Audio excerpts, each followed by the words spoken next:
Out.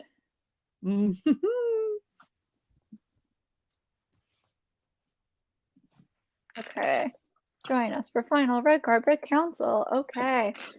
I'm going to give people a second to join, especially the jury, because I want to make sure they can see your opening statements and everything. I'm also going to message our first juror who will be speaking. Okay, 1 second.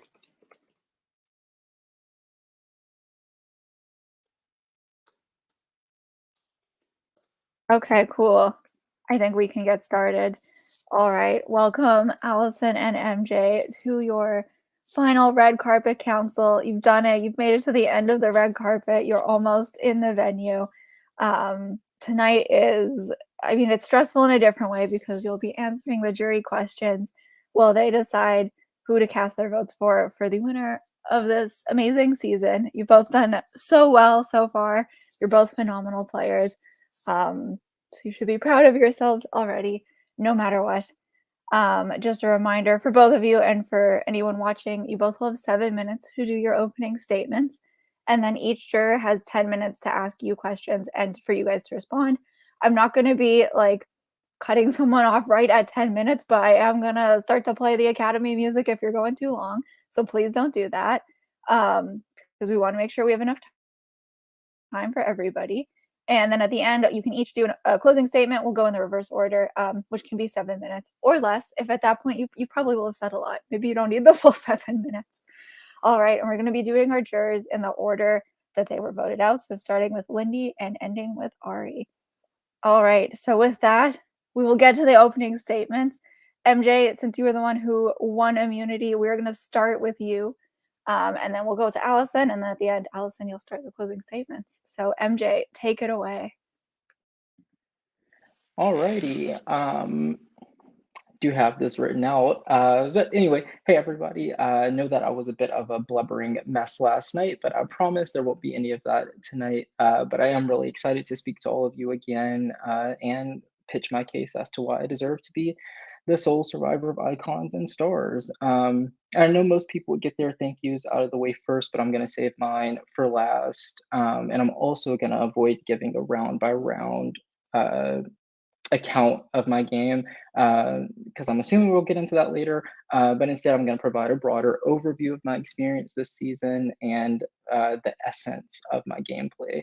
Um, so coming into this game, I honestly just wanted to have some good fun with my best friends, Ari and Jack, and just be a silly little thorn in the sides of everybody else. But as the game got moving, I started craving the win more and more. However, after inactivity issues on my end surrounding the holiday break, I found myself debating whether or not I would even deserve to win more than people I cared about who'd invested more into the season up to that point, namely Jinx and Ari. There didn't seem to be a resolution in sight for a while, but for me, this issue was eventually resolved on date night when I stood outside in a parking lot in 45-degree weather for over an hour to be a fully active participant in the season. And that was when I finally knew how much I wanted to win. After that night, I was fully prepared to do whatever I needed to do in order to. And I'm so proud of myself for making it to this point and making myself a priority. Uh, so, getting into my game itself, I think the first defining facet of my game is the mindset that I had to actively play with my peers in the way that I wanted to be played with. This meant that I'd always give everyone a fair chance, view everyone as valuable and purposeful, and encourage everyone to play as hard as they could. I made it a point to do all of those things, even if there happened to be a seemingly easier path for me to the end. The second defining facet of my game is the dual modes in which I operate as a player. For example, there's a very calculated side to how I play. This can be seen in two expert usages of idols, and there's a very careless side of me as well, seen in my failure to protect two of my closest allies from opposing idol plays. There's also a very selfless side of me. This can be seen in my desire to reciprocate loyalty to people and to extend myself to people on the bottom or outskirts of the game. And there's also a very selfish side to me, seen in how I sought out to damage and expose certain people's games throughout the merge. These modes can manifest themselves at simultaneous points or separate instances, and I know this paradoxical nature of my playstyle can make it difficult for people to trust me sometimes, but I also think it's what ultimately sets me apart from everyone else and makes me stand out as a good player. Additionally, the strategic pillars of my game are namely, firstly, visibility manipulation. By this, I mean a lot of my early game really boils down to observing and listening and anticipating what was to come. Uh, this later became an issue when, in touchy subjects, I was the answer for who do you sometimes forget is playing. And from that moment on, I made it a point to have my presence in the game be felt so that I'd have a chance to win. The second being dramatic maneuvering. I'm the owner of two of the season's biggest moves. The first being the idle play that completely dismantled the original Majority Alliance on the Icons team, and the second being Jack's idle play that took out a central player in Eve and permanently changed the pace and caliber of the game. The third being adaptability. While I wouldn't say I played this game methodically, I did always thoroughly think through my plans, and those plans often included busting the game open so severely that I and the people around me were forced to adapt. I believe that this approach would benefit me, a more comfortably fluid round to round player, while effectively tripping up the more rigid players in the game. Meanwhile, aside from all of those strategic functions, I also won 6 individual challenges, recovered from losing my vote at 3 subsequent councils, and successfully juggled and nurtured social bonds, whether those were years old friendships or new friendships that started early on in the game, or even just game relationships that didn't appear until the middle of the merge.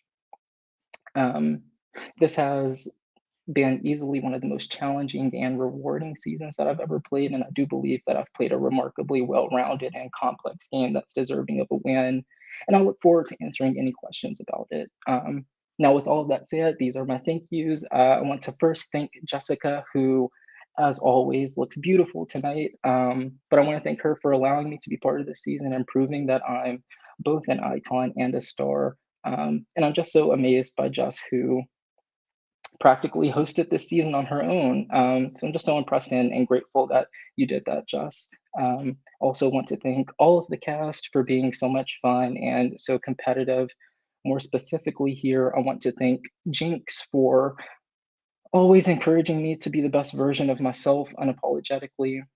Jack for being the best idol hunting partner and always making me laugh, and Ari for always being supportive of me and understanding me despite the harm that I may have caused their game, and Crow for perhaps unknowingly forcing me to think and play hard enough just to match the level that he was at in my eyes.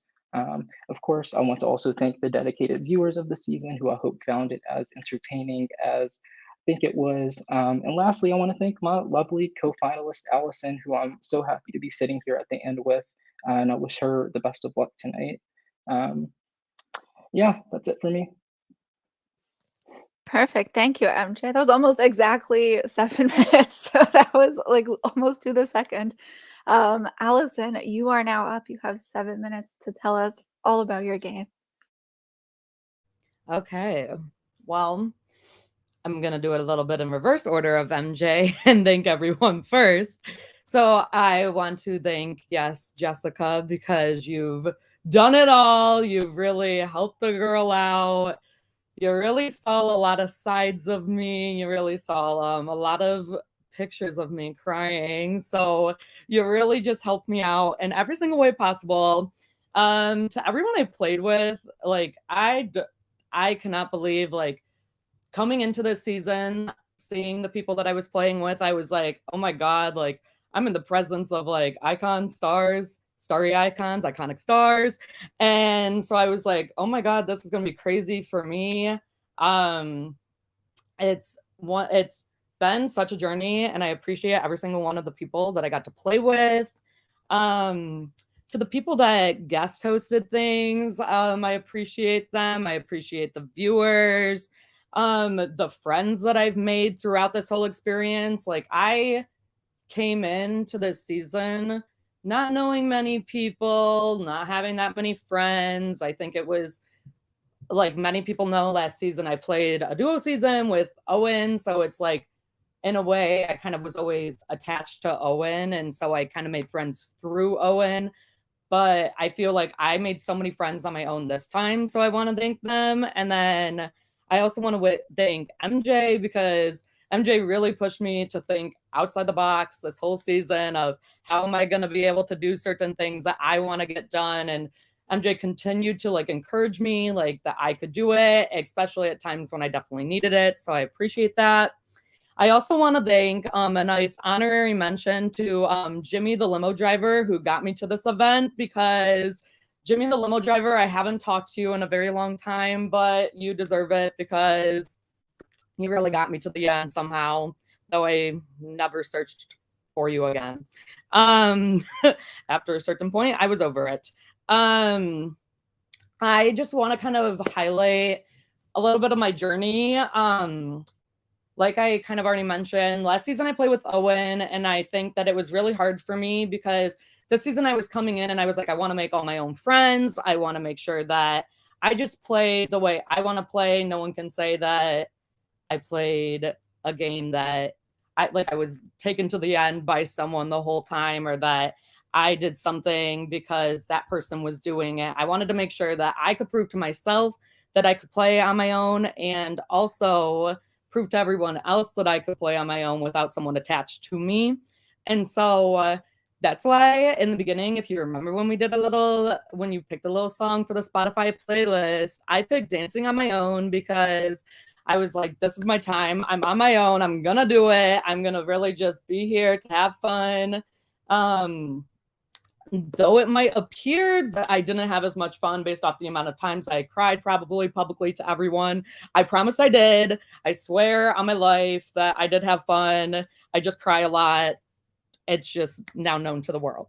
I think that going along with that, though I may not have had like the most competition wins. Clearly, I was not a comp threat in any type of way, but I think that goes into like where my strategic game was all based around my social game. I made sure that I constantly had people I was talking to. I constantly was getting to know different people and making sure that I was on both sides of the boat every single time, because that allowed me to constantly have a choice. Most of the time when you get to Final Four and you're just like, you don't have the immunity, you don't have much of a choice. And somehow I still managed to give myself a choice by allowing myself to see, okay, what would the pros of me voting Ari out versus what would be the pros of me voting Javier out. Clearly, in the end, I ended up voting Javier out. But I think that I allowed myself that choice by continuously talking to people and continuously getting to know more people on a personal level and a game level. And just, I think that's where my whole game shines, is that I was constantly able to, no matter how many times things did not go my way, which they really didn't at times, I was still able to kind of beep up around, figure out, okay, this person wants to do this. Well, this person wants to do this. And I think that eventually really got to be showcased in one of two ways. One, when I made sure to stay on Matt's good side and finally figure out, okay, like who should I make sure to convince Matt to play his advantage on. And in the end, that I knew that Crow was most likely going to be a person that could probably go if anything else was to be played besides that advantage. So I made sure that Matt played that advantage. And then also it can be seen when eventually I had made the decision to go against the norm and everyone kind of seemed to be voting Crow, but I was like, okay, you know what? I got to make a big game for myself. I got to make a move here. And so eventually I kind of worked it out with Crow of, okay, you need to play your idol now, because if not, this isn't going to work. We needed to figure out someone else, a third person, so that we knew that we could get Jinx out at the end. And we were able to convince Ali to do so. And I think that that just showed that I constantly was keeping my options open and that I was constantly making sure that I had choices. And then I just want to really highlight the fact that the first vote that the icons ever went to, I almost left. I'm still here somehow. I got it done in the end. And I think that I constantly, no matter how many times, no matter how many people voted for me, for the 12 votes that I got, thank you. Thank you so much, because that was my driving force to make sure that I continued to play the game that I did. And I really want to just thank everyone once again for just the amazing season. You guys played a vital part, and I can't wait to answer any of your questions. Perfect. Thank you, Allison. Almost exactly 7 minutes as well. Love the time precision from both of you. Okay, so we will start with our first juror. She is here with a guest that we all know and love. It is Lindy and Bernoulli. Lindy, take it away. Hello, of course I would be here with Bernoulli. He is literally the player of the season. It was, hi guys, long time no talk. I have 2 questions. I'm gonna start, they're both the same, because just being the first one, I feel like I want to go for those more like big questions. What was your favorite like funny moment that you had this whole season? Go in whatever order. I could answer first if you'd like. Bestie Lindy, you were included in this. Definitely when me, you, and Jack and Crow were all just, hanging out at VC, really exposing ourselves to the world, really sending every picture that could be embarrassing and could be one day used against me. Definitely that had to be it. I thought that I've never laughed so hard. Like I was dying. I could not handle anything that was happening then. So that definitely had to be my favorite moment of the season. Hands down, something that I thought was so funny too. For me, I think the funny, like a lot of my alliance chats, I would go back and read periodically just to see the silly stuff in there. But I think the one that makes me laugh when I think, like, look back on it is on during the date night sequence. We were all supposed to be voting for who we wanted to get immunity that night. So when it got to my conversation with Ari, we just both looked at each other and said, "I'm asking people for immunity," and it was just this like awkward silence that occurred just to like sink in for a second that we were both like begging people for this. That just makes me laugh when I look back on it, because it was ridiculous, because neither of our names were even coming up that night. Oh, good. Okay. Good. And now I was excited. I dibs this one. Everybody's favorite. Close your eyes, cover your eyes, and we're gonna do the famous raise your hand if you think you could have beat this person at the final 2. I'll go newest to oldest because that sounds fun. Ari. Javier. Ali. Crow. Jinx. Jack. Eve. Matt. And me. Cool, you guys did it. Good job. Those are my questions. You got it. Thank you, Lindy. Of course. Yes, Excited to listen to everything else. Yes, thank you for those amazing questions. And I thank got you, you guys. Bernoulli, for coming once again. He's always here. I love him so much. All right, thank you, Lindy. Our next juror is hopefully going to join the stream very soon, because He responded to me 1 minute ago, so we're gonna give him a second. I guess I'll stall while I wait for him. Just kidding. No, I don't have to. Here it is. It is I'm Matt Summers. here. Hello. Okay, well, first of all, congratulations, you two. I'm so excited to see you both here. Honestly, it's been thrilling to watch, especially knowing I knew nothing going into this game.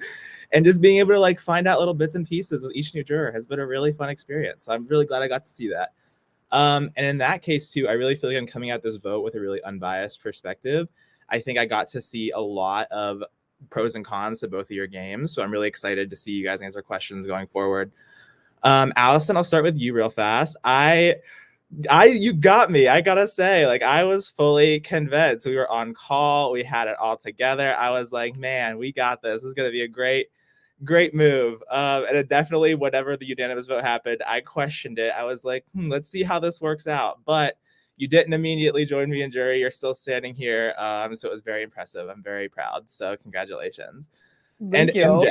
So obviously we've known each other forever. And I came to the realization on jury that like every game we played together has been like this intense all-stars game where we each have a lot of friends. And so I think that puts us in a weird position where it's like, do we want to get close to each other? Because I feel like at some point we're gonna have to go against each other. So I'm definitely keeping that in mind too, going into this. I will say I'm a big fan of how you just like spell out your game as you go along. So for me as a juror who knew absolutely nothing, you really help fill in the blanks. And I really appreciated that. So thank you so much. So my question, I just have one. It's going to be pretty simple. I'm a big story kind of guy. So I loved hearing about your stories so far. But it's one thing to have a story good enough to win a game. It's another thing to have a story good enough to win an all-star game. So I kind of want to know, like, what would you say about your legacy in the game? How does like your storyline this season either continue on your previous storylines? Like, what is your main multi-season arc, and why does winning the game fit the best ending for that? So whoever wants to start first. I'll take this one first, gladly. So my previous seasons were Galaxy's Edge and Redemption Islands. So I think that a lot of sort of like the stress, the frustration that I had going on with Galaxy's Edge was that I really wasn't trusting my instinct or you know what, let me scratch that. I think my experience with my past 2 seasons is that I felt like I coasted for way too long and just never really got to a point where I felt like I was giving back to this, or community. And so that plays into like with my first season, I felt like I just really wasn't trusting my instinct. When I wanted to do something, I was like, let me just be normal right now instead of like going hard because nobody else is like freaking out. But I would have put myself ahead if I would have been going hard. And that ended up culminating there with we did the final pre-merge challenge this season was like a 21 flag grab or something where it was me, Ari, and Nathan. And the 2 losing teams that season were going to go to council. So the way that challenge worked was basically you could determine who was going. Like you could just throw it to the next team if you wanted to. I knew that I needed to go to council with Ari's team to get both of us into the merge, and I instead stopped and said, "Okay, Ari, decide who. Like if you feel comfortable going with that group, by all means." And I regretted it that following night. I was like, "Why didn't I just throw it?" And then I, promptly left the game following right after because I was like, I'm out of here. And then in Redemption Islands, I really did feel like I was coasting. I can't even remember much of what I was doing in that season. And I remember explicitly telling Asia, just tell me what to do and I'll vote that way. Literally, just tell me the name. One council after, just tell me, I'll do it. I don't care. Just get me further. And so it was both very like unsatisfactory experiences. So coming in here, I wanted to trust my instinct, trust what I know works for me in a game. And for a while here, I wasn't doing that. I had a nice shining moment at that first Icons Council, but nobody likes peaking on day 8, So I went through the rest of the pre-merge just like really sitting back and like getting really antsy. And that ends up like in my head culminating with me not voting for 3 councils in a row. And so at that point, I was saying to myself, I was saying to Jinx, I was saying to Ari, let's just get through these 2 rounds. And then at 10, when I can vote again, I'm going to fuck all y'all up. And so when we got to 10, the round that you left, Matt, I was ready to idle Pro out that round. I woke up, I told Jack, we're playing the idol. If I'm like, Matt's in danger, let's just give him the idol. everybody's lying to Matt. Give him the idol, he can go. And I didn't do that because I felt bad that I was gonna hurt Ari's game and hurt Jinx's game. So again, I sat back. But then the very next round, I was like, fuck it, I'm gonna get Ollie out of the game. And then another 24 hours later, I changed my mind and said, fuck it, I'm gonna get Eve out of the game because I know that that's the very best move for me. And each following round, I trusted what I knew was best, and I really pushed myself and extended myself to show people what kind of player that I am, to show the jury, to show my peers that this is what I'm about. And I didn't back down at any point. And so I think that for me, winning here in the end is really just about reclaiming faith in my ability as a player. And I think that we all struggle with, imposter syndrome to an extent. I think that that's what it's about for me. Just getting that little voice out of your head and saying, what's best for you, do it. And don't be afraid of other people looking at you some kind of way for doing that. So really, I think that's my multi-season arc. Thanks for asking that question, Matt. Yeah. Well, I played last season on Ghost Island, and because it was a duo season, I feel like, and I had never played an org ever in my life, so I was like, oh, okay, like I'll just follow whatever Owen says, do whatever he tells me for a while. And then I remember last season I was like, okay, like just make swap. Then I was like, okay, just make merge. And I kept giving myself like these baby goals, and then somehow in the middle of the like after swap, or not after swap, after merge, I was like, oh wait, okay, like I can do this. And I really kind of got confidence, like, okay, I'm a better player than I think. But I think at that rate for me, it was too late in a way, because Owen had kind of let it for so long that I knew that that's how it was going to be portrayed in the end. And that is how it was portrayed in the end. Last season when I was in this exact same spot, that's what I was constantly told is, well, you just let Owen do all these things, or Owen's the one that came up with these ideas. And so for me, I think that it was really hard to kind of hear that, because I was like, okay, well, it's a little bit difficult because we did everything together. We were a duo. Like, I don't know what to say besides that. And so I really was like, okay, should I play this? Like, do like this season, I was like, should I do it? I don't know. I don't know like how iconic or star worthy I am. And I was like, okay, you know what? I'm just going to do it. If anything, I want to prove it to myself that I can do this on my own, but all by myself, that no one could call my shots, that I was going to have to do everything. And so, I pride myself on, I play a very social game, and that's where I really flourish. And so I was like, okay, I'm just going to keep making connections. And then we got to that first stars or icons council, and I was like, oh, okay, we got to readjust a little bit here, because a girl doesn't want to go home anymore. And so after that, I saw a repetitive nature of my name continually coming up. And so I was like, okay, we're really just out here trying to strive. And at that rate, I kind of had been like, oh, I feel like I'm playing this underdog story. Like, I don't really know what to do. I'm constantly being thrown out there. I'm the easy vote in some people's minds. And I think that I really wanted to show like, okay, I can do something, and I'm going to do something big. And so I feel like eventually once merge happened, I knew that that had to happen, and that had to happen immediately for me to showcase what I'm about and not go home so early in the merge. And so that's when the whole situation with you, my bestie Matt, comes in, where I knew that I had heard potential. Like, this also goes to my social game, is I had been talking to so many different people that I had heard like, oh, okay, this might be the time like that MJ's gonna try to idol out Crow. I knew that. I was like, okay, if that's gonna happen, I have to tell Matt to play it on Crow, because if this is going to happen and I'm going to lose someone that I want to play the rest of the game with, then I can't let it happen now. And so that's how that occurred. And then I think that's kind of when I was like, oh, okay, like I have a lot more like abilities than I thought I previously did. And I think that really continued to flourish like when the Council with Jinx happened. And I know I already kind of touched on this, but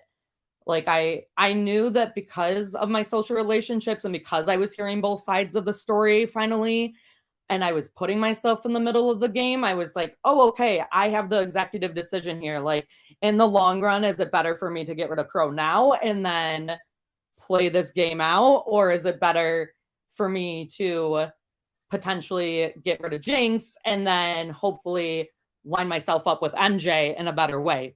And so I think that I made that decision to tell Crow what was going on, and then Crow decided to play the idol, and we worked it out with Ali, where Ali was like, okay, if it happens where it's a tied vote, then I'll just flip. And I know that that came from my social relationship that I had with Ali, and that came with my social relationship that I had with everyone, because I wouldn't have been able to do that if I just was on the outskirts of everything. And then I think following that, I really realized in this game, because I know I said, oh, like, I don't think that I could be at the end at one point. Like, I really thought that. And then right after that council happened where Jinx left, I was like, I got to stop viewing myself that way, because in my head, everyone probably views themselves on the bottom at one point, where, like, in my eyes, I could be viewing MJ on the top of it, but then MJ could view himself on the bottom. And I kind of started to think like everyone probably feels this way, especially in this game where there's literally so much he said, she said, and there's so much other things going on in the game and with competitions. And so I was like, I got to stop thinking that. And I feel like I've had this character arc where I viewed myself as such an underdog, and now I view myself as, no, I deserve to be here. I've proven to everyone that I've deserved to be here. I wouldn't necessarily feel the same about last season, but this season, I truly and confidently believe that I deserve to be here, and I feel very proud of the game that I've played, and I feel as though it's kind of full circle for me, because I really wanted to show what I could do by myself, and I think I have. Awesome. Well, thank you so much. I think you should both be very, very proud of your games. I'm really excited to see what happens, and I'll be welcoming one of you into the Winners Lounge very soon. So good luck. I'll be watching. Okay, thank you, Matt. We love a good Matt Summers moment. And up next, it is the most diva-licious of the jurors. It is Eve. Hi. So I'm gonna keep this short and sweet. I'm only here because Jess promised me that next time we hung out, she would buy me sangria if I showed up. So I pretty much already know who I'm gonna vote for. I'm not gonna say. But I do. I'm just here. I just want to be complimented. So you guys can just take turns and compliment me, and then I'm gonna leave. Because this game has done a toll on my mental health. So let's build it back up. Yeah, Eve, I've had this thought in my head really since the first night that we were on that call together after the swap, that you are just intimidatingly cool, like so much cooler than I would ever be, like so much cooler than I would even feel comfortable like showing myself to you, because I'm like, oh, is Eve even gonna think that I'm like even like a percentage as cool as they are? Yeah, I think that's the biggest compliment I give to you, and you're hilarious, and I am dying to see the maid outfit, to be completely honest. So no one ever gave me immunity, so it's never happening, because I am, after this game, I'm definitely retired. I'm done. After this game, this has been like some of the most like hard I've ever been on myself in an org, because anyway, Allison, you're up. Of course I'm up. Bestie Eve. Well, let's start off with you're a legend. You eat all the cup noodles in the world. You deserve all the cup noodles in the world. You are the epitome of an icon, an epitome of a star, starry icon, iconic star. Eve, the moment I met you, I was like, oh my God, they open up the conversation with what's up, Diva? And I was like, oh my God, this is my best friend for life. And I've never felt so flattered. And since then, I was like, oh my gosh, I need to be Eve. I need to exude the vibe of Eve. I need to continue to just change into Eve in some way, some form. And so, yeah, and that's as I could keep going, but feel as though I've really Those boosted are morale. all very good compliments. Thank you both. Congratulations to you both. That's it. I showed up for Sangria. Jess, babe, you owe me, babe. So I showed up. Now pay the fee. Pay the fee. Hope you guys have a good night. Congrats on making final two. And remember, no one else did it, and you guys did. That's so true. We love Eve. I will be buying them cranberry sangria next time I see them. Up next, we have the one, the only, the microphone Twitch streaming legend. It is Jack.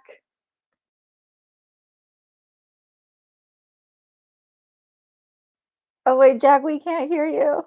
I don't know what's going on. Not We this. can It's see like your you. one TikTok where they couldn't hear you. Oh my gosh, I can't believe I complimented the microphone. There you go. We Okay, can hear you. great. Hi. So I've been sitting in Ponderosa for the past week, I guess, trying to come up with a question to ask you two, because after I was voted out, I blocked every single person in the game except for you two. So I essentially put a hex on them and they got voted out. So, you know, if if my biggest move of the season had to be after getting voted out, I'll take it. But the truth of the matter is, I don't have any questions for either of you two. So unfortunately, I'm not going to be leaving much of an impact at this final council because I literally have nothing to say. But I do want to say, it was just one nice thing about both of you. Allison, it was such a pleasure meeting you during this experience and becoming your friend. And despite all the hardships, it was so worth it at the end. MJ, you are an unemployed, uneducated leech on society. No, I can't. I was already mean on my way out. I can't be mean now. But thanks for a really fun season with you two, and good luck. And literally, that is all I have to say. Oh my God, thanks, Bestie Jack. And you're welcome for shaving 10 minutes off of this council. Oh my gosh, we love Jack. We love speedy jurors. Everybody has been very fast. Our next juror, in fact, I didn't know that they would be needed right away, so I just sent them the link. Hopefully they're here soon. All right, we'll give them a minute. I'm gonna stall. We'll show some viewer comments. Justin says that he's never had sangria. Justin, I think you need to get some taste. That's the only comment I'm actually gonna show now because the juror in question is here. It is the one, the only, the absolutely stunning and fabulous. It is Jinx. Sorry, I I heard the Twitch stream at the same time. I'm a little and I'm a little stoned. Who's shocked? Anyways, I wanted to start with you, Allison, and I'm gonna take up some time because y'all know I do leave messages like Vocaroos maybe. And I'm gonna take up some time because I actually have some important things to talk about besides being up both y'all's asses. So let me start with you, Allison. I've talked to you about this, about how the emotional support white woman trope. You know, remember I told you about that, my survivor? And I want to name some for you: Kim Spradlin, Parvati Shallow, and Natalie White. That's you, bitch! That's you, bitch! Okay, I just want to say, like, Stop, you're gonna make me cry. Oh my God. because I'm about to cry next. Okay, but I want to say, Allison, like, if you were not sitting next to one of the most wonderful people I've met in my life, I'd probably be voting for you right now. And, like, I'm not even kidding. Like, you were the emotional support white woman. Like, you were the Kim Spradlin. You were the Parvati. You were the Natalie White. That whole day, I knew I was probably going home and I was telling MJ, but I was just sitting there like, that's my emotional support white woman. Like, I wanted to believe you. That's how much I adore you.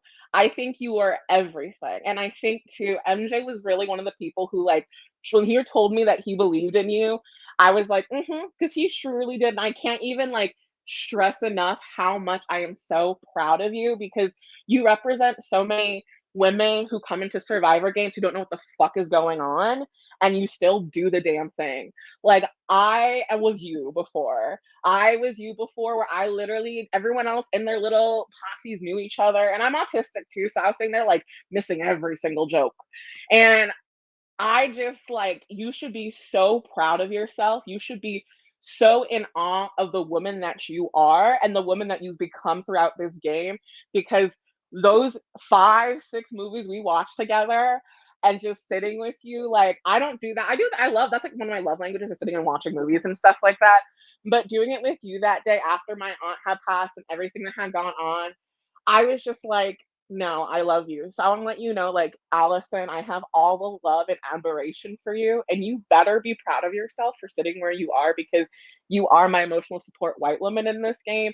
And not only Thank that, you're you. one of the only white women I've played with who, you know what, like, you have gotten to the end and like you, like, we didn't play together, but like you didn't betray me, but like we played the game together. Like, it was so good. It was so good. Like, a lot of faith restored in white women. So thank you. Okay, Thank now you.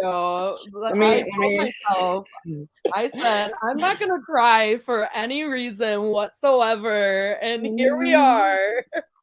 I don't know, I want to express how much love I have for you, because I'm very biased, but okay. Now for MJ, because your ass had let me say my gay ass goodbye to you. Remember, I told you, like, not even say goodbye. So I said, okay, I'll listen to you for once. Okay. I hate the way you talk to me and the way you always play with your hair. I hate the way you found 90 million idols. I hate it when you didn't share. I hate your favorite white twink and the way you really stuck by his side. I hate you so much. It makes me sick. It even makes me rhyme. I hate the way you're always right. I hate it when you lie. I hate it when you make me laugh. Even worse, when you make me cry. I hate it when you weren't around and the fact I didn't give you a gay ass goodbye call. But mostly, I hate the way I don't hate you, not even close, not even a little bit, not at all. Yeah. I thought Allison also appreciate that because of our movie night. But, Oh, I appreciate it. That's actually, that is a legend. MJ, feel the presence. That's oh my god. Anyways, MJ, like, I'm so proud of you. And you know how proud of you I am. Like, I've talked to you about it, how much it meant more to me. And like, I don't know. I'm so proud of you. I'm not gonna be like super more gay than I already have been, but you'll see all the VLs and everything. Um, but we did it, Joe. We did it, Joe. We did it, Joe. We did.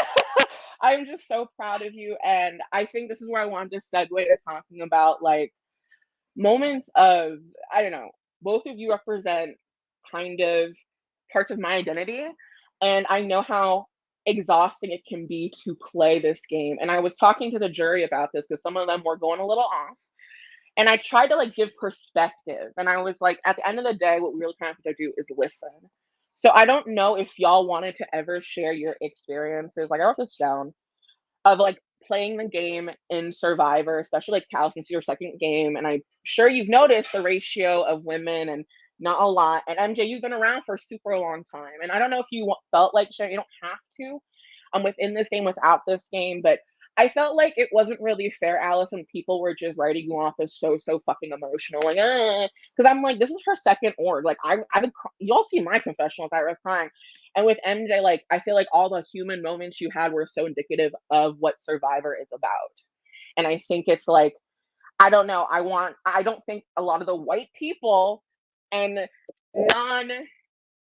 non women understand what it's like to play this game and what that is compounded by, even subconsciously, even if it's implicit. So if y'all want to share your experiences, I'd really love to hear it. Yeah, do you want to go first, MJ? Okay, I can. Yeah, clearly I'm emotional as I sit here crying, even though I told myself I wouldn't. I think that it's like you said, I think it's very hard because this has been very draining for me, and I last season Jess can confirm. I said, you know what? When Owen leaves, I'm going to laugh. I cried. But that was the only time I cried the whole entire game. And I was like, okay, like, that's fine. Like, you know what? It's frustrating. I was dealing with some personal stuff. It's whatever. But then, yeah, this season has definitely taken a lot of an emotional toll. And I think that it's hard because yeah, a lot. I had a lot of people saying to me like, "You're too emotional." Like they would say it to my face, or like some people would just say it and then think I wouldn't hear about it. But um, I think that for me, I if I'm getting emotional about you, you should be very highly complimented because I don't do it about many people. Like if I get emotional, like it's usually about myself and something that I did. So the fact that I was getting so upset, like when certain people were voted off, or that I was doing certain things in the game that I felt like, oh, these might hurt certain people that I love, specifically like you, Jinx. Like it was not an easy thing for me to do, and I think that it was so hard to hear that so many people kept saying to me like, "Oh, she's too emotional," or people like would say to me like, "Oh, it's a fluke that Allison might win." I think that that's so hard for me to hear because it it's a different experience, and I think it's a different experience being a girl, especially because I might not come off the smartest, but I am way smarter than some people I think I am, and that was my whole point of this season is I wanted to show that I'm a lot smarter than I think I am. I want to show people that I'm a lot smarter than they think I am, and I just want to show them that like you can do it, still be emotional, still like do whatever you want, and that I was so flattered to have played with the people that I did and made the friendships that I've made. And I think that that showed throughout my whole entire game. But I know that personally for me, I've grown a lot from this experience. I've made a lot of friends. I've realized that it's okay to be emotional. It's who I am, it's my brand. I'm okay with it. And that it's a lot of people gave me a lot of encouragement when I was emotional to say, good for you. Like, that's good that you can show it because I would never. And I never really saw it that way. So, for those people that said that, thank you very much. Thank you for being so supportive. Sorry, I continue to cry. Actually, not sorry because I'm not sorry that I cried, but just thank you for continuing to deal with it. And that's my spiel. Hello, Jinx. Your 10 Things I Hate About You poem was both hilarious and lovely. I've missed you every single day since you've been gone. It's just been so hard for me to be surrounded by a bunch of people who I didn't like. We spent the entire game together, and I was surrounded by 5 people who had been separated from at different points in the game. But also, I like we've talked about this already extensively. I felt a closeness to you from the jump, and that stayed throughout the entire game. But in regards to my experience, and I guess this is somewhat of an extension to Matt's question to me, and I think I've been playing these since the summer of 2014. Some years I play a few more of them than others, but I think that, and again, we've talked about this privately already, that it has been damaging to me socially to feel self-conscious about how smart I am. And I think that it can be very intimidating to other people to have a well-spoken Black man in their presence, one who's not afraid to speak openly about, an intellectual game like this, right?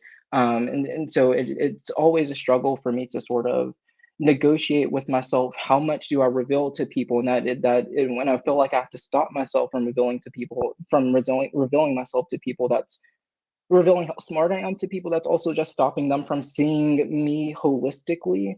And that's why I feel like I oftentimes walk away from a lot of games not having many friends because I don't show them all of me because I know they would be afraid of all of me a lot of the time. In other instances, there's a fear of, in some cases, when I'm the one person of color or one of two people of color in a game, to then be labeled a rat, for instance, for playing the game the same way that everybody else is playing it. That can also be damaging to me. So that's why I have hesitation a lot of time. That I'm glad you helped me get over that in this game, to just go all fucking out, not to be afraid to have conversations with people that they might be intimidated by. Um, I found this to be playing with you to be a really healing, restorative experience for me. That's going to help me a lot in my real life and in games in the future. To just know that it is okay to be myself confidently, to play confidently, and I never was threat management, yada yada yada. But it's like when I feel like I'm doing the bare minimum and I'm still looked at sideways, like, oh, he's good. That can just be a lot for me to deal with a lot of the time. So I'm really glad that I met you this game and that you helped me get through this and really honestly motivated me to play the last 2 weeks the way that I have. And that's why I'm so proud of the game that I played. I would not be here right now if it was not for you. I would not have played the game that I played if it wasn't for you. And I just want to again thank you for that.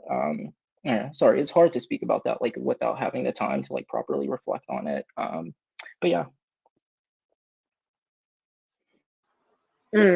I did my makeup so I wouldn't cry. That was really rude. I should have known though. I'd be crying all the time. And I think like I wanted to say to you both, thank you for sharing your experiences so much. And MJ, it was healing for me too, and I miss you every day too. You'll see. I mean, you'll see. But like Allison, I want to talk about the emotional. I think the thing too is that like I'm very, very emotional, and I played a game where I didn't show that because I thought it would be a weakness if I played an all-out game, very much MJ like that. And I think seeing you two both at the end, the games that you both have played, it really, really, to me, shows like you can be emotional, you can do this, but you can still have so much strategic mind, and also you can feel like, I don't know, like you can feel like you don't deserve it because of what you've been conditioned to believe, but you still push through and be yourself. And I think this game I talked about often too was like, MJ, you really did also help me be myself. And I think Allison, when you were so emotional and crying all the time, I was like, oh my God, wait, I didn't even know you were doing all that. I was like, girl, we could on together, like so. But I think it was like I'm really, really proud of you both. And I hope that the other jurors can really listen and reflect on what it's like. Like just try to like listen and take it in. And I really do hope y'all know like y'all are fantastic. I love you both, and like y'all are it. Y'all are really great. And I'm gonna go take my makeup off and cry. But no, I'm not. No, I'm not. I'm gonna take more selfies. You know. Anyways, again, I love you both. If there's anything else you want to talk about, real quick, anything like that, during the Oprah moment we're having, where you silence or silence, like anything. Okay. Well, just know that y'all have people after me, but I'm the cutest one. Okay, bye. Oh my gosh, thank you, Jinx. Jinx is definitely the cutest one. Everybody else also very cute tonight, including our final two. I pointed out you both match and you're wearing the merge color, which is very fun. I noticed that. I'm kind of wearing the merge color. It's a blue that has faded to white. So, and I also don't have my camera on, but we love that. Our next juror, I don't think is joining us because they asked me to read a question. They're online, but they're not here. So I don't know what's going on. So I'm going to just read their question for them unless I hear back from them in the next 30 seconds. It says they're playing a video game. I can't believe this. I think that's just Discord though. All right. Crow is not going to be here then. So I'm just going to read his question. But if he shows up, we'll let him jump in. And Crow's question was, when in the game did you feel the most vulnerable and why? And then as a follow-up to that, what did you do or what happened that got you out of that position? So I'll just read it again in case you need it. When in the game did you feel most vulnerable and why? And then a follow-up question to that is, what did you do or what happened that got you out of that position? And we're a little ahead of schedule, so if you want to take longer for these last few questions, you can. It's okay. And whoever wants to start first can go. Yeah, I think I'm good on my answer here. This certainly wasn't like my lowest point by any means, but when I felt the most vulnerable, felt the most in danger of my time being up in the season was at the final 6 round, where after that final 7 vote, I was like, okay, I really don't know if I can trust what anybody says to me right now. So I have to stop, really listen, really consider all this situation, consider what the situation was previously, consider what it is right now, and be willing to pick what I want to trust and go with it, or pick really what I even want to push or fight for. So anyway, I obviously was in danger of going home at 6. And at that point, I had to rely on both Ari and Javier to get me through that round. At this point, following the final 8 round, I knew that Ari was never going to write my name down. So I felt confident, especially with them being immune, that they would help me get through that. But when it came to Javier, I was like, did he know that vote was happening? It didn't really make sense to me that he would get left out of it while everybody else was just running around willy-nilly. But Javier said he was left out, so I was like, okay, I want to trust him. And working with Javier was something that I had been holding on to for a long while in the game. Actually, he and Jinx had actually discussed working together. When I eventually reopened Discord after a certain point of my break away from it, I saw this very nice message from Javier that was like, hey, I'm hoping to get to know you so that we can work together. That was a really sweet message, but I didn't get the chance to talk to him because we swapped away. But when we reconvened at Merge, I was like really eyeing Javier as somebody who I wanted to go deep into the game with. And so that final 6 round and final 5 round were both rounds where I should have been voted out by all means, because I was going to win those last 2 challenges. I should have been the one going, period. But I had to rely on Ari and Javier keeping me there and just distilling trust and reciprocating loyalty to them, and hoping that they valued me the way that I valued them all the way up to that point in the game. And so yeah, that's just what it was about. Trusting people, giving loyalty to people, even despite anything else that happened to the game, just being prepared to be loyal to somebody, being prepared to trust somebody. And I think that's why I got out of that situation, more than just like strategy purposes, but just that I valued Javier in a way that he valued me up to that point, and I think that that's why he kept me through. So yeah. Well, I'm going to start off with that I am thoroughly offended that Crow was not present. But to continue on with that, I assume Crow would know what I'm about to say to this question. I feel like when I was at my most vulnerable in the game, no one was throwing my name out at this rate, but I felt like it was so hard for me because it was the period of the vote that Eve left and then the vote that Jack left, because I felt like in the game I had lined myself up with certain people that I really wanted to, like, I want to be friends with everyone outside of this, but that these were people that I definitely had made really personal connections with, talked about a lot of personal things with. And so I feel like I was kind of lining myself up in these votes to be like, okay, these are the people that I've been talking to.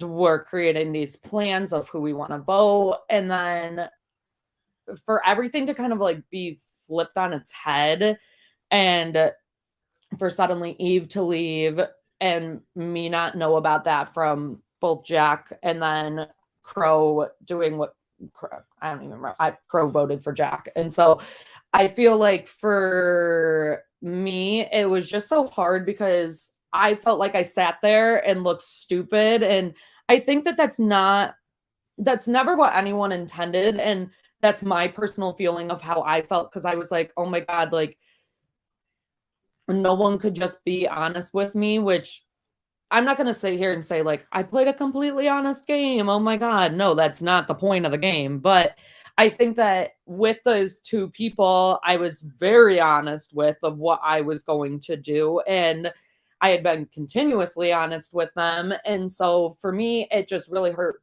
my feelings in the game, outside of the game. Both of these people know that it hurt my feelings. And I felt like there was a period where I was like, I don't know what to do. I don't know who to line myself up with. This is the first time where I felt so vulnerable socially to, I don't know who I should be talking to. I don't know what I should be doing.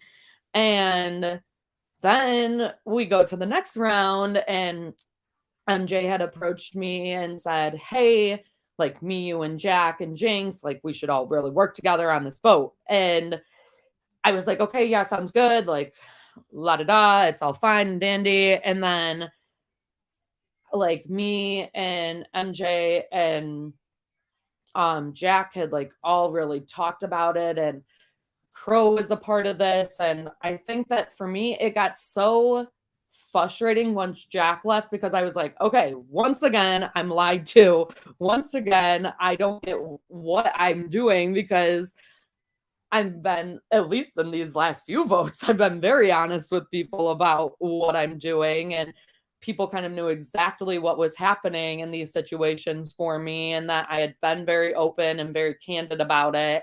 And so I was just so frustrated. And at this point, like, many people know that I just didn't really know what I was doing in the game. I was like, this is so frustrating. This is when the break happened for the whole game. Like, I think everyone was on edge about things that were happening. But for me, I just felt so vulnerable socially, because I was like, I don't know who I can line myself up with in this game anymore. I don't know how to this is like the first time socially that I was like, I really don't know what I'm doing.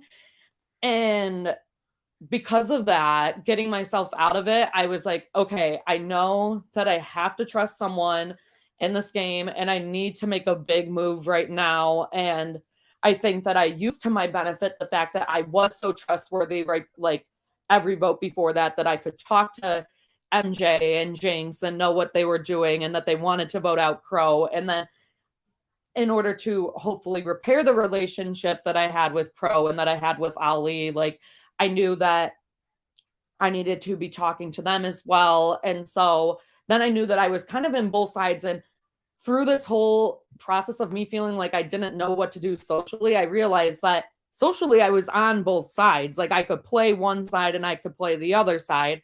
And I eventually knew that in that case, that this was the period where I needed to make some big moves and showcase, like, okay, here we go. This is how I'm going to play my game for the rest of the time now that I've had this emotional break. And so once again, I kind of got together with Crow, like I've said, and let Crow know what was going on one side. And eventually it led to me making a major move throughout the game that I know would line me up in the best way possible. And me and MJ had talked at that rate and been like, oh, like, okay, me, you, and Jinx at the final three. And in my head, I knew if I go to the final three with these two, I'm never going to make it if it's an actual final two. Like, at that rate, people have been speculating that it was going to be.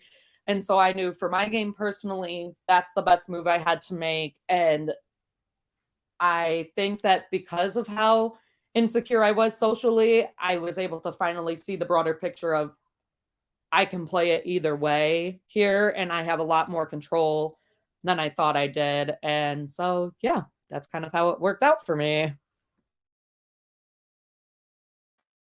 Okay, thank you both. I did end up hearing from Crow. He said he had to work, which is so unfortunate. Capitalism has beat us yet again.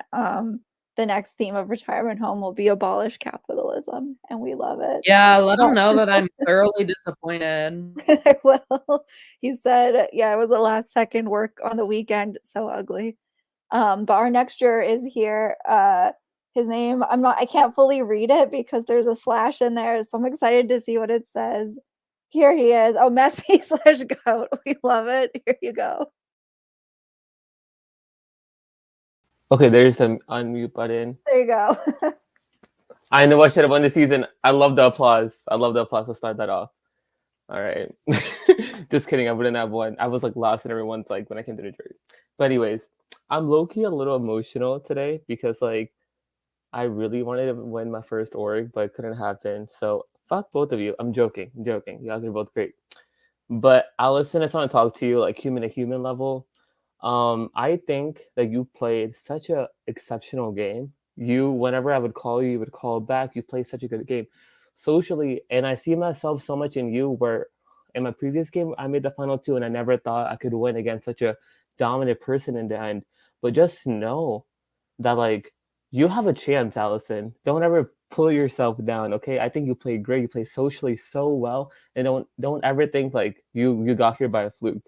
You know, I want this to be like a really close vote, like a 5-4, like not like a unanimous vote, because you know it's more fun that way. 5-4, that's what happened to me. So low key, like, because you still feel proud. So I hope this is a 5-4 vote because you both deserve to be here. So, and I love you so much, Allison. Like for real, I'm rooting for you. But Thank you. I'm still I still like am really confused on who to vote for because I do think MJ played an amazing game. But Allison, I'm so conflicted because I'm so conflicted. So Allison, please tell me in 2 sentences why I should vote for you over MJ. How is your game better? Why should I vote for you and not MJ? Okay, well, they might be run-on sentences. Whatever. But It don't matter, girl. Thank you. The grammar teacher might, but it's okay. So I think that why I guess I should be MJ is that I didn't need, and not that this at all like discounts anything that MJ did, but I was constantly on the bottom, being thrown out there, being this and that, every which way. Every name was being thrown out at me constantly. My name was out there for everyone to hear all the time. And I didn't ever need I never really got the chance to use immunity to make sure that I was safe. That's on me. I'm not an immunity god. I don't know how to do a competition for my life apparently. But I think that because of that, my social game had to be on point. I had to constantly let people know, like, these are the things that I'm thinking. These are the things that I want to do. And this is how I want to see the game go down. And I had to be open with people. I couldn't just let people kind of pick like, oh yeah, I think we should do this. Like I knew that this time I had to be way more aggressive than I was last season. I had to really be putting a name out there almost every single time. And right when we would get results, I knew I had to be talking to people because I wasn't in the position to just sit back and relax and wait. And I think that was a huge thing. And then I personally feel for myself, when I won immunity, that was when I needed it most. Because if not, I think that personally, I probably would have left over Ali. I think that it would have been a lot different in certain ways if I didn't win immunity when I did. And I think that some people would see me in such a different light if they really saw every single conversation that I had with people, because it was constant. It wasn't like I would just message someone. Like, no, it was almost all day. I would try to be messaging people and try to constantly be talking to them and spamming them up the wazoo. Like those poor people, everyone that got multiple messages, I apologize. But I think that I used all my social ability to be able to get myself here, because I was not good in the idol search. I did not have any immunity besides the one. I think that I used everything in my power to do the things that I did. And I think that that is why I should win over MJ. That was not 2 sentences. That was like 2 essay papers, but great job, Allison. I do appreciate that. MJ, I'll go to you. I'm gonna be kind of shady towards you a little bit, but it's all in good fun. MJ, can you hear me with the music on? Okay. I feel like I don't know you at all, really. Like in the first couple rounds of the game, we had a great call, great time talking to each other. But after that, like our social game, like your social game with me, maybe it's my fault too, but it was like not there, non-existent. Everything that we talked about was like about the game, you know? And like my thing is like people like Allison, Ari, damn, this the emotion music making me sad for no reason. Allison, Ari, Eve, even people like someone else's social too, Jinx was social. So like, and I got to know them on personal levels. So like, can you just tell me like 3 things about yourself that are that I might not know? And yeah, just 3 interesting facts about yourself because I love meeting new people. Okay. Before I say that, can I first say I do agree. I think that personal relationship social was slacking in a lot of places. It's always a two-way street though, right? Like a lot of people on our original team and throughout the merge, well, people weren't asking me for social calls. People weren't asking me questions about myself to begin with. So I'm not the one to provide that because it's like if you don't care, you don't care. That's fine with me. Like let's just play the game then. Aside from that, if we want to talk about fun facts, I am half German. I go to Germany annually to ski. I really enjoy doing that. Last year, I listened to over 300 new albums that I never heard before. And if you don't know this, I do make GIFs of both movies and Survivor. If you've seen Survivor GIFs, there's a good chance that I made it. At least if it's a nice looking Survivor GIF, there's a good chance that I made it. Oh my God, MJ, you're so fun to get to know. So, just the social game, talk to people. Be like, you talk to them and then be like, cut them the next minute. All right. Anyways, I don't know if I'm time, but like low key, MJ, whenever I voted for you, I did tell you when I was voting for you. So like, I didn't feel the same respect because you didn't tell me you were voting for me, even though I told you. I didn't have an idol. I didn't even know the person's name. Timmy, Jimmy, like Allison. Like, what the hell is this person's name? Like, what the fuck? So why do you not tell me? Like, is it because I'm too ugly? Like, let me know. Stop. Two things there is that for one, when you did ask at the council specifically, it did feel like a bit of a game of chicken there between me, Ari, and Javier, who was going to own up to it first. And they didn't, so I was like, it's no big deal. The second being, I don't think you should have been voting for me that night. So part of it was feeling like I didn't necessarily owe you or Allison one way or the other honesty in regard that like y'all should have been voting for Ari that night. I would have voted for Ari at 5 if y'all had done it. So it's like if y'all don't want to play the game with me, how much honesty do I really owe you? Like you can be honest when you think that it's going your way. I thought there was a chance that I could have left that night. I wasn't gonna jeopardize it. So that goes for 6 and 5, just like really hamming up the act of I'm leaving. Like, don't vote me out. Don't vote me out. Even though I knew that I had a side plan going on here. But I don't mean that I don't owe you in like a slight, like shady type of way, but in a like, it's like, how much can I really give somebody who's voting me out? It's like if you were voting for Ari that night, I would, if you were voting for Ari and Ari wasn't leaving, I would have said, hey, I'll leave. Because Ari could tell you that, right? Ari could say, if you're voting for MJ, I'm going to vote for you because their name wasn't being written down. So if it was the same for me, I would have given you that. But since it was me on the line, I was like, it is what it is. If you sense at all that you're going, that should be enough. Oh, I do understand. So I hope you understand. I do understand. I voted for you. Of course, I'd understand. But anyways, give me 2 sentences, short sentences, of why I should get your vote because I'm really conflicted. Allison reminds me of herself, and MJ, you just played a really fantastic game. So yeah. It's Ali, I hope it's a 5-4 vote. That's all I'm gonna say. I hope it's a 5, but like 2 sentences before I leave, and I'll do this. Ali, I think that you should vote for me over Allison because I played a more expansive, comprehensive game. Challenge wins, idle finds, idle plays, big moves, ingratiating myself in the game, being on the bottom and recovering, and really having to make super hard decisions here. The second sentence would be because when you were on your way out, you said if you thought that I was the best player when you were leaving, you should be giving me the vote right now for being the best player. If you thought Allison was the best player, if you thought she was the winner of the season, you should have been targeting her, not me. So that's why you should be giving me your jury vote. Thank you. You guys are both amazing. I love you guys so much. I think you guys both deserve to win. I'm sad there's not 2 winners. And yeah, no hate, no. MJ, I hope we can talk, personal connection, not just game. Okay. Peace, Allison. I love you so much. Don't ever count yourself out, girl. You deserve to win, just like MJ, okay? You Thank deserve it. you. Okay? Thank Fight your you. ass off. Fight for a vote. Fight for a vote, jurors. Okay, thank you, Ali. I agree. There should also be 2 winners. I feel like I should have made it an even numbered jury and then just said what I was too afraid to do in season 5, which is co-winners. But I didn't do that, so it's not going to happen. All right, we have our next juror here. We all know and love him. He is such a sweetheart. Here he is. It's Javier. Hi guys, I'm so happy to see both of you over there. I have one question each, different question for each of you.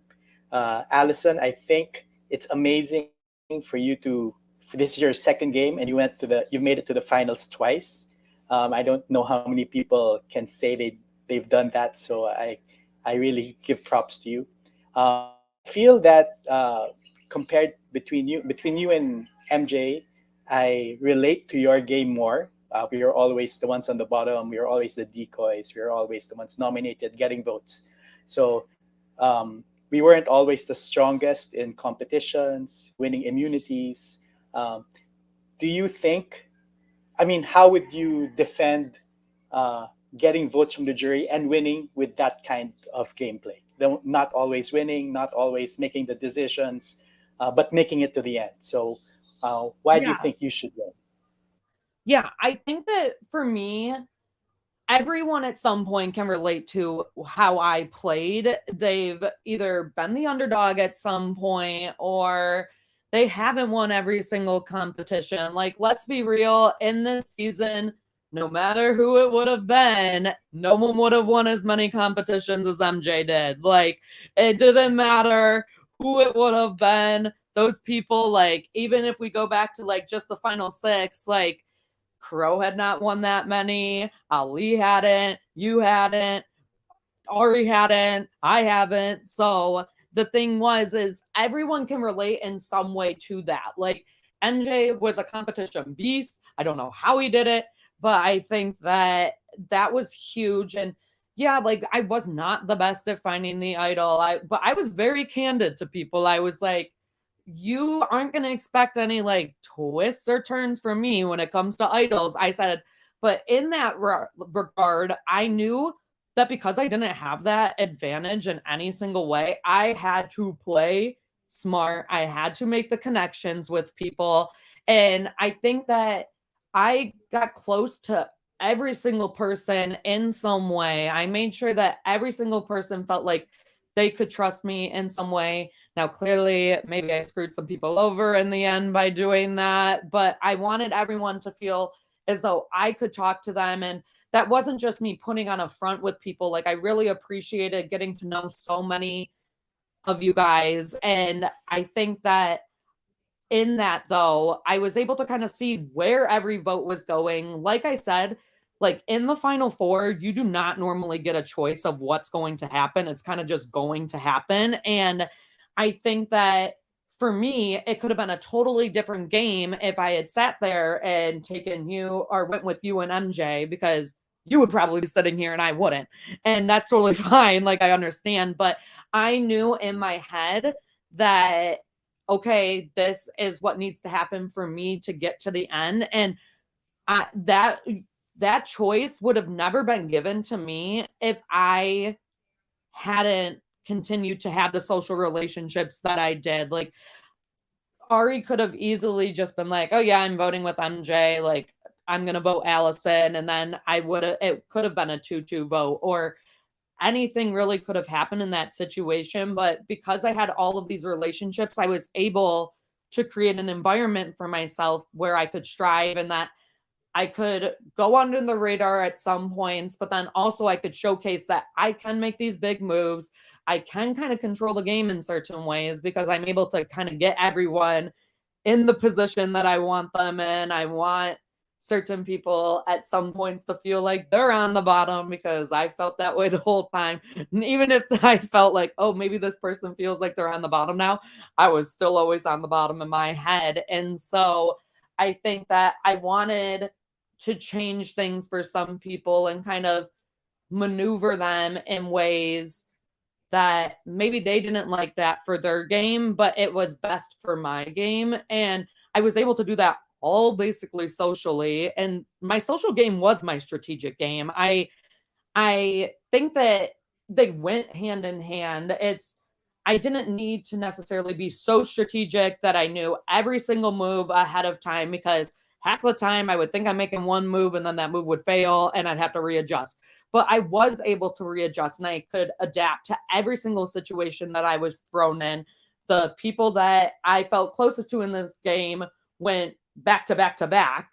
And I think that that was so hard for me because I kept feeling like, oh, okay, I got to readjust with this person. And then I got to readjust with this person. And I think that I was able to, in the end, make the decisions that I made because of the relationships that I had. And I think that everyone on the jury, anyone that's played an org, can relate to that in some way, is that even if their social game isn't as strong, like there has always been someone in everyone's mind that's seen as the competition threat or the competition beast. But I made it here right along with my bestie MJ by just doing it socially without necessarily having to win every competition. Okay, thanks, Allison, for that. I totally relate to that because, like I said, I think we had the same arc moving forward. For MJ, I think Jinx touched on this, and we were talking about it numerous times, that this could be a historic moment for Retirement Home after 6 seasons to have a non-blonde, our alliance that never really took off, our non-blonde win the whole series. So my question is, was that ever in your mind starting out or in the middle or even towards the end that this could be a historic moment? And did that pressure you? Did that push you to make it to the end? Or is it something that you didn't really want to think of because of the pressure of that?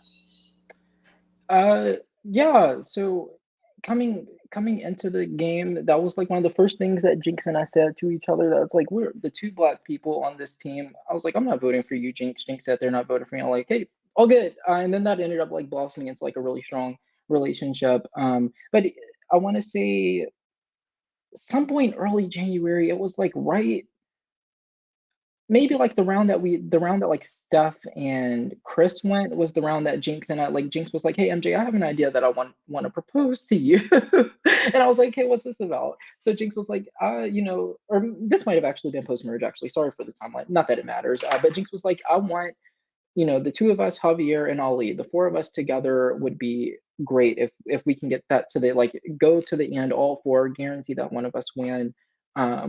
When Jinx proposed that to me initially, I was like, I'm not sure if I can like morally commit to that because that's not where my head was at coming into the game, right? So I don't.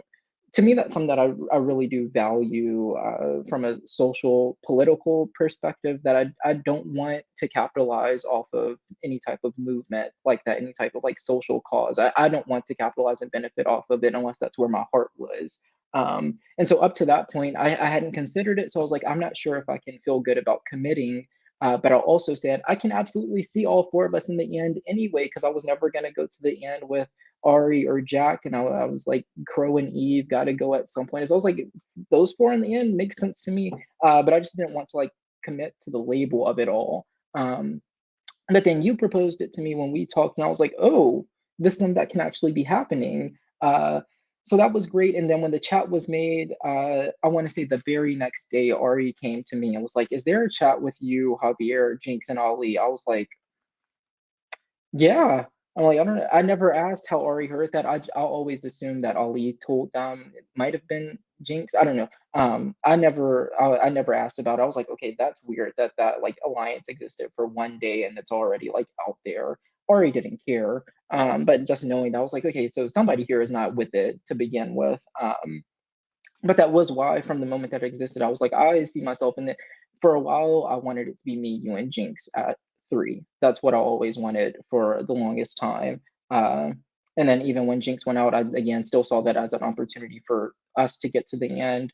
And I really wish that we could have. If I hadn't been as careless as I was at Final Four, I would have asked Ari for sure. Because Ari never said it. Ari was like, "Oh, you didn't ask me who I was voting for." I was like, "I told you we were voting for Allison."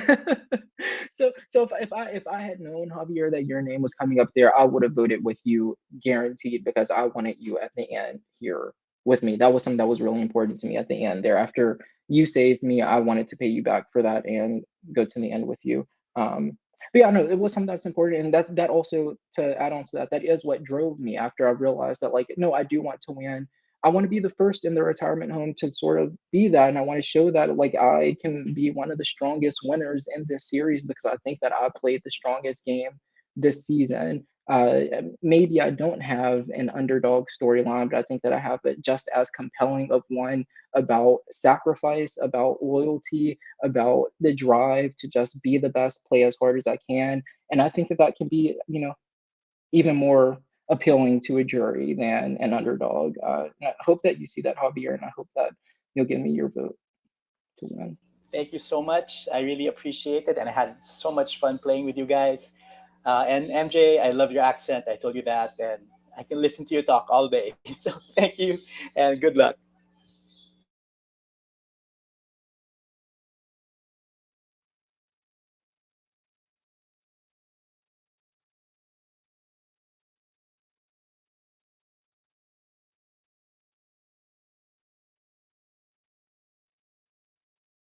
Do I not get an introduction from Jess, or? Yeah, I'm a little confused. Jessica, we can't hear you. I mean, I guess I'm the host now. Oh no. OG Bachelor is back. Wow. Okay. Well, I'm just gonna run with it, I guess. Then. You're the Bachelor and Chris Harrison all in one. Exactly.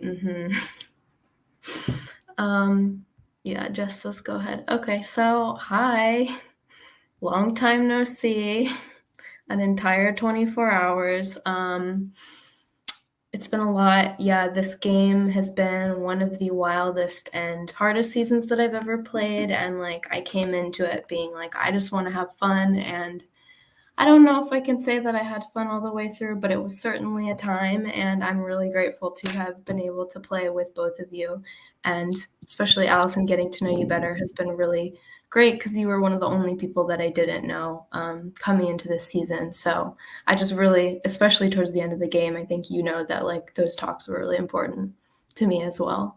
And obviously, MJ, I mean, you're the reason that we are both here, and like it was a roller coaster, but overall, like I'm glad that we did this together, and I'm proud of us for the way that we worked through tough moments and like were open with each other and really navigated the game as best we could under the circumstances. With that being said, I've been thinking like all day of like what I wanted to say, and I was writing out so many messages in my notes of like drafts to things, and I think honestly I still have a lot to like process that is not for this venue right now and will be discussed later.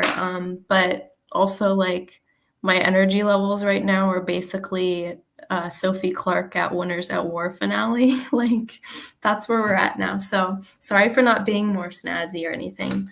But I'm just going to end it off with kind of like a fun little question, lighten things up a bit. So from both of you, I would love to know, if you were going to pick the juror that you had the least personal connection with, and you're going to take them on a one-on-one romantic date, who are you taking, where are you going, and what are you doing? And also, food is important, obviously, if you would like to include that.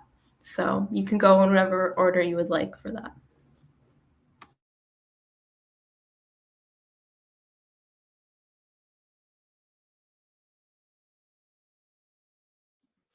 You know what? I would definitely go on a date with Eve, out of fear of just, not being enough for them. But I would ask Eve out, and I would tell Eve, just take me wherever the fuck you want to go. So if it's to a club, I feel like Eve would help me come out of my shell a bit and turn up. For food, honestly, I've just been craving tacos for the past week, so I'd have to go out and get tacos. with Eve. I don't know. I see me and Eve at a club for some reason. I see a hella neon lights, dancing, just getting down. Um, and I think that would be a great time for me at least, and maybe it wouldn't be satisfactory for Eve, but I would hope that I'm enough for that.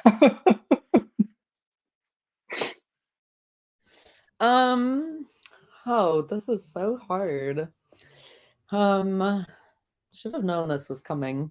I guess I would take my bestie Matt, and I really like to go out, kind of like MJ said. I like to go clubbing, but you can't go and drink if you're on an empty stomach. So food's got to come first, of course. So me and my bestie Matt are going to go to something that I think I've talked to multiple people about. We're going to get some pasta from someplace because, like I've said to everyone, there was a period in this game where I ate pasta for dinner every single night because I could not be bothered to do more for myself. So yeah, we're gonna eat some pasta from somewhere, get the carbs.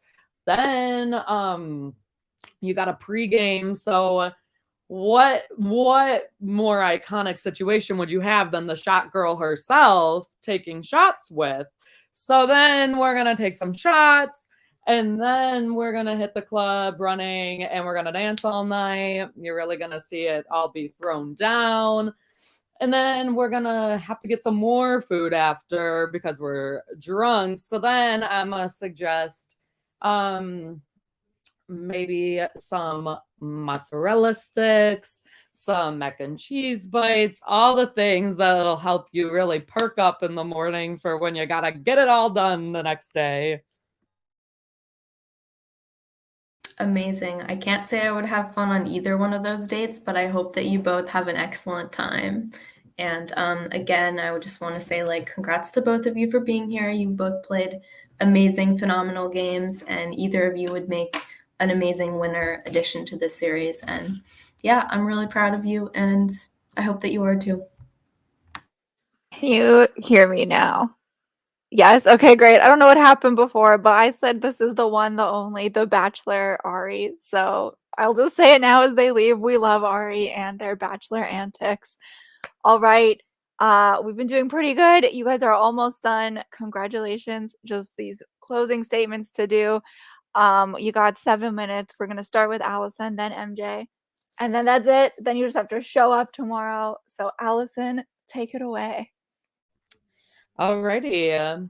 Well, I think that I really just want to encompass this whole situation by really saying that, once again, I appreciate everyone's questions. I appreciate everything that everyone has really shown me in this game and really told me, like, this is, like, the amount of support that I got throughout this game is really rewarding. And I think for just a girl in general, a little girl like myself, I think that the support was just endless and it was so nice. And I really appreciate everything that everyone did.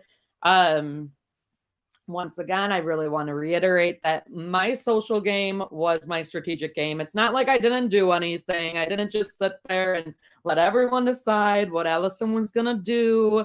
I allowed myself to be in the middle of almost every situation. And though I might not have voted in the majority every single vote, I think that I allowed myself to adapt to every situation I was thrown in. I allowed myself to make myself a priority to be in the middle and to make the decision constantly of, okay, which side do I want to be on this vote? Like, what's going to further my game? Who am I going to want to be next to in the end? How am I going to present myself to all these people when it comes to jury, or even just in the game? How am I going to present myself to these people of, okay, I want to be here. I actually know what's up. And I think that I allowed everyone to kind of see the emotional side of Allison, the really quirky side of Allison. I also let everyone really just see the chaotic side of me, but I also, and most importantly,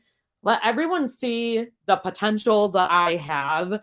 And I think that as a girl, as a woman, I did this all for the women. I think that I really wanted everyone to not count out the women of the season. I wanted people to really just get that everything that I did was such a social aspect to me, but it also helped me grow inside this game, outside this game. And I think that I really just now can see for myself the change in the character arc that I had. I always have been really tough on myself. I've always felt myself as the underdog, regardless if it's work, my personal life, and even in this game. But I've really shown myself that I can be the best form of myself and that I can be strategic yet emotional and that I did it all. I did it all without many immunity challenge wins. I've done it without any idol searches, without anything that really would propel me forward normally. I really just did it all based on how I could control the environment around me and the people around me. And I think that that shows to my strengths, and it shows that I've had such a big character arc from even last season, but also the beginning of this season to now. I've had such a character arc, and it's really continues to flourish. And I think that my journey has really come full circle from where I started versus where I'm ending. And I think that I'm extremely proud of the game that I've played. I'm extremely proud of the fact that I get to sit next to someone that played an amazing game and that I know that, and that the moves that MJ made were amazing in my eyes. And I told MJ this of I constantly idolized MJ, and I know that by standing here and by just being here and being next to MJ, I've proven to myself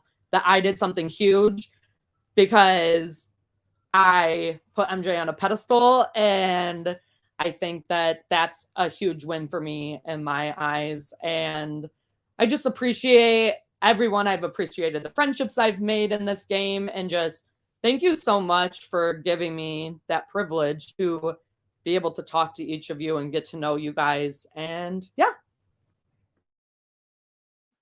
Okay, MJ, take us home. This is really it, huh, Joss? To the jury, pick me, choose me, love me. Again, Allison, I'm so proud of you. Congratulations on getting through all of this for the second time. I know it can be really hard, or really, I don't know. Now I know that it can be really hard.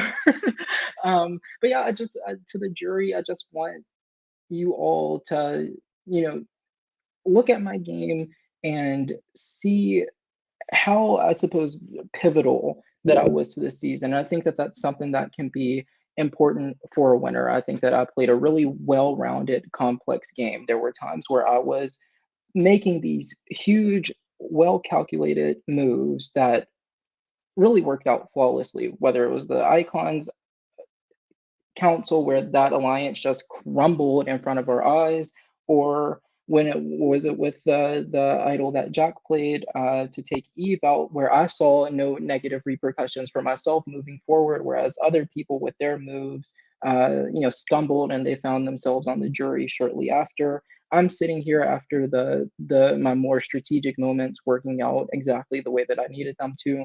I hope that you all do value challenge strength here, because I did bust my ass in those to win, so that I would be able to sit here, so that I wouldn't be relying solely on everybody else around me to get me through one vote. Even with that said, I did have those moments. The hardest rounds in the game for me were 6 and 5, and I didn't have immunity there. I had no idol. I had to get through those with the people who I made sure got to that point and would bring me through those rounds. But with all that said, I would say from date night until the end, I hope that you all can see how integral I was to the season. I think that I should be rewarded for that. I pushed hard to get Lindy out. I had this massive breakdown the round that Matt went because I did not want that to happen. I don't like unanimous votes happening at Merge, and I wanted the game to get opened up at that point instead of everybody just lying to one person. The Eve round, obviously, that was completely my doing there with Jack, of course. The Jack, again, Jack going is an instance where things didn't go my way, but I was working my ass off that round to show people my game to the point where I wanted to play towards a jury, play assuming that I was going to make it to the end. So I figured if I'm not getting my way, let me show these people what I'm about. And from each step on there, I made sure that I was playing hard, making the right decisions for myself, and being considerate to the people around me, showing them the type of player that I am, and understanding that they have their own games to play. Yeah, I don't know. I think that I'm really proud of myself to have gone from who do you forget is playing sometimes to biggest threat to win to the person who nobody wants to sit in the end with. And I think when a lot of the game turns into this person can't get to the end and that person does it, maybe that person should be rewarded for it. But yeah, I think that just hope that you all see, regardless of the outcome, I hope you all see the hard work that I put in here, the dedication, the really tough decisions that I made because of how badly I wanted this. And I hope that you all do understand, whether you feel like our personal relationship was strong, I saw everybody as fully formed people, and I really did value any conversation we had, whether it was personal or game. And I had a blast playing this, honestly, even with the toughest moments. I look back on this experience fondly. So yeah, that's it for me. Thank you. Thank you, both of you. All right, that is it. You are officially done speaking after that very long, almost hour and 45 minutes. It is now in the hands of the jury. So jurors, you have until 9 p.m. Eastern tomorrow to cast your vote for a winner. You cannot change your vote once you've cast it, so make sure that you vote for the person you want to see win. At 9 tomorrow, we'll go through all of our fun awards, including like player of the season and stuff like that, and we will crown the winner of this very fun game.